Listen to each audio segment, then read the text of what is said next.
Japan, United Kingdom at Italy may ginagawang isang napakatinding aircraft para po palakasin ang kanilang sandatahang lakas. UK Prime Minister Starmer nakipagkasundo at nakipagkalakalan sa China. Ano kaya magiging epekto nito ng alyansa nila ng Amerika? Para po sa konteksto ng ating reaction video, panoorin po natin ang video to, pero bago po ang lahat, huwag niyong kalilimutan na mag-subscribe dito po sa ating channel para updated kayo kapag naglalabas tayo ng ganitong reaction video. Panoorin po natin to. Let's do this. This is a concept video for a sixth-generation fighter. It's a stealth combat jet, manned or unmanned, that commands drones. Stealth combat jet, no? Yan po ang ginawa ngayon ng Japan, UK at ng Italy. Swarms with an expected payload twice that of America's F-35 jet. Aiming for air domination over the next 50 years. Its other features include being able to cross the Atlantic without refueling. Wow! It will cross the Atlantic without refueling. Ganun katindi. Integration with advanced directed energy weapons. This next-gen fighter is not American or even Chinese. Instead, it combines the strengths of Japan's Mitsubishi Heavy Industries, Britain's BAE Systems, and Italy's Leonardo. Kumbaga trilateral na na pagkakasundo. Talagang ito pong project na to ay tatlong bansa ang gumawa. GCAP, or Global Combat Air Program, is the single most consequential project between Japan and the UK and could transform the aviation landscape if it delivers in 2035. But with a milestone missed in December 2025, GCAP will be high on the agenda when Takaichi Sanai welcomes her British counterpart Keir Starmer in Tokyo as part of the US allies' deepening defense ties and concerns over China's rising aggressions in the Indo-Pacific. And yet, Keir Starmer flew from Beijing, the first visit from a British PM in 8 years. Watch Xi Jinping's opening speech. Yun lang, di ba? Nakikipag-usap si Starmer dito sa Japan para sa hidwaan ng China at ng Japan. Tapos, galing pala siya dito sa China. At nagkaroon sila ng matinding kasunduan ng China at nakipagkalakalan itong si Starmer. Parang yun, no? Parang contradicting. Dahil syempre kalaban ngayon ng Japan ang China. Tapos itong UK ay nakipagkasundo dito sa China. Ano kayang kahinatnan nito? From a British PM in 8 years. Watch Xi Jinping's opening speech. Mr. Prime Minister, your visit this time has drawn a lot of attention. Sometimes good things take time.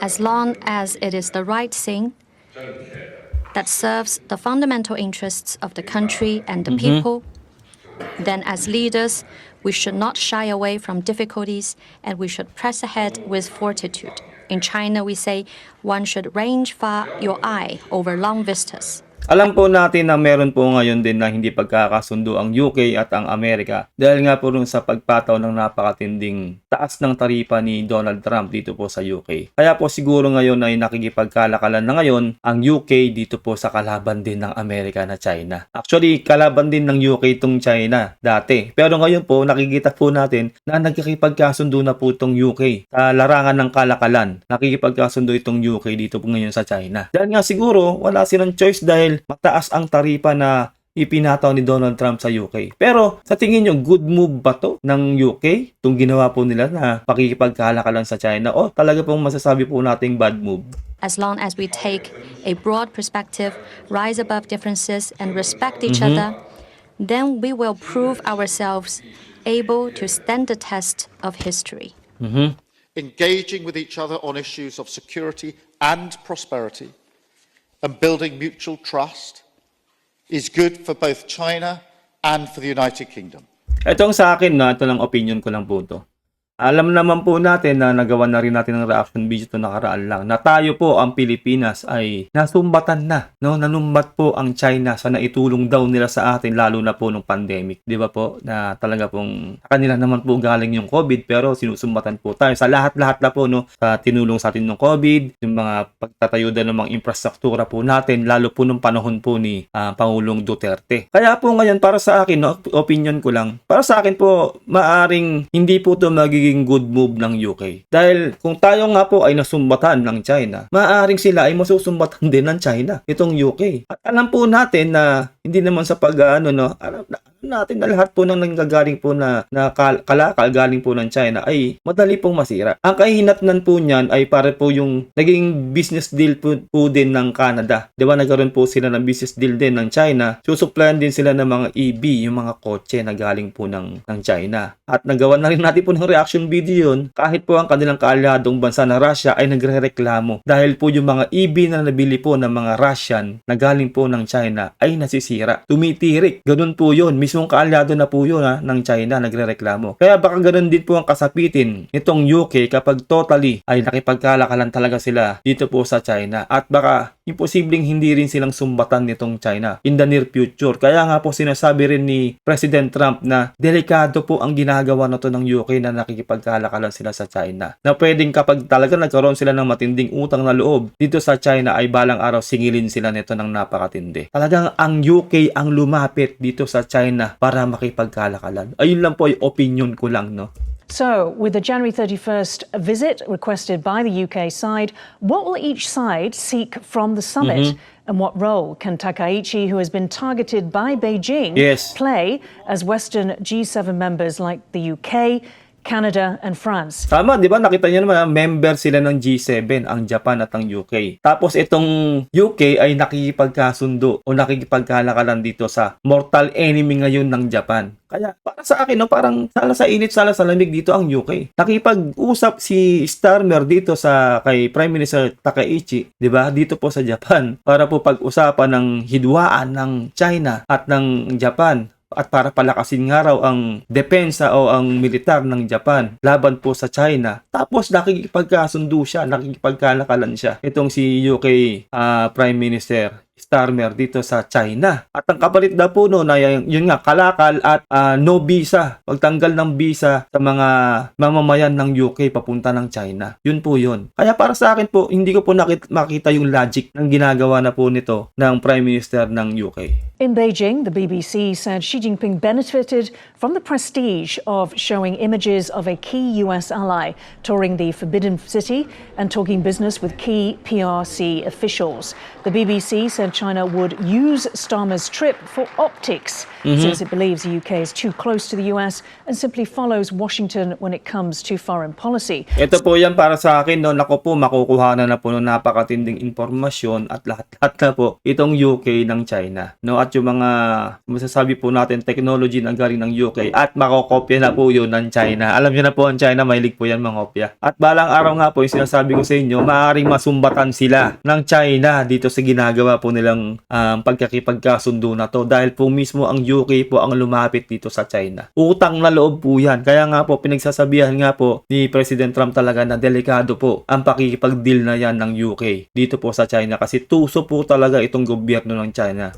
So, what are the optics of this same US ally in the wake of his visit to Xi, ending his Asia tour with another US ally, Japan, to talk about shared security in relation to China's aggression? So let me bring in Grant first from Washington, D.C. It's highly unusual for the Prime Minister to engage in diplomacy during an election. Firstly, what does Starmer gain from the Japan visit that he did not from the China visit? Well, it makes Starmer look a little bit like he's sort of less submitting to the People's Republic of China. The optics that you mentioned of this visit, when you look at the clips, the photographs, he looks like an embarrassed schoolboy who's being led off to detention or a prime minister who's... Siyempre, takot din siya kasi mahidwaan nga sila taga ng China. Siyempre, tas siya lang yung pumunta doon sa China. Talagang siya, hindi siya mapapakali. No, ganun po yun. Kahit sino naman, pumunta ka sa teritoryo ng kaaway. Diba? Tapos, ngayon nakikipagkasundo siya doon sa China. Kaya hindi siya talaga pong makikita natin talaga yung galawan ni Starmer po doon. Hindi po siya mapakali. Capitulating. These are bad optics. And he was warned about this, and he said, well, there's no problem. I understand what I'm getting into, but this does not look good. But so if you go and talagang hindi talaga magluluk good yun. Dahil una-una, siya yung pumunta sa China. Kumbaga parang ang tingin ngayon siguro ng China dito sa UK ay mahinang nila lang sila. 'Di ba? Isang leader ng isang malakas ding bansa, no, ang pumunta sa China.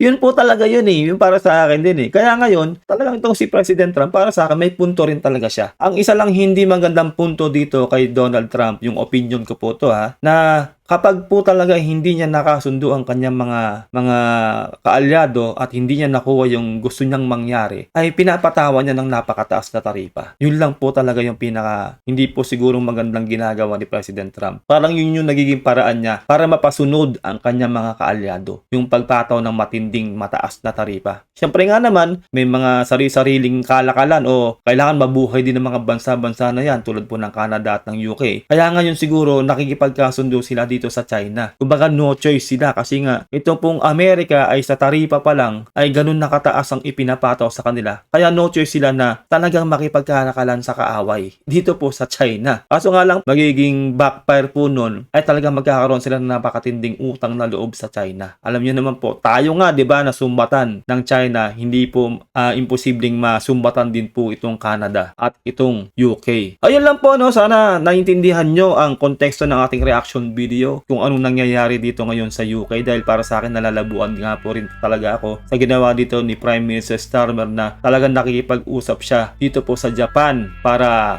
pag-usapan ng hidwaan ng China at ng Japan at para palakasin ang sandatang lakas ng Japan, sinusuportahan yun ng UK tapos bigla silang nakipagkalakalan dito sa kalabang mortal ng Japan ngayon na China. Ano pong saloobin mo? Mag-comment ka dyan sa baba. Huwag nyo rin kalilimutan na mag-subscribe dito po sa ating channel para updated kayo kapag naglalabas tayo ng itong reaction video. Huwag nyo rin kalilimutan mag-like sa ating video. Malaking tulong yan. Ingat kayo lahat till next time. God bless and peace out. Bye.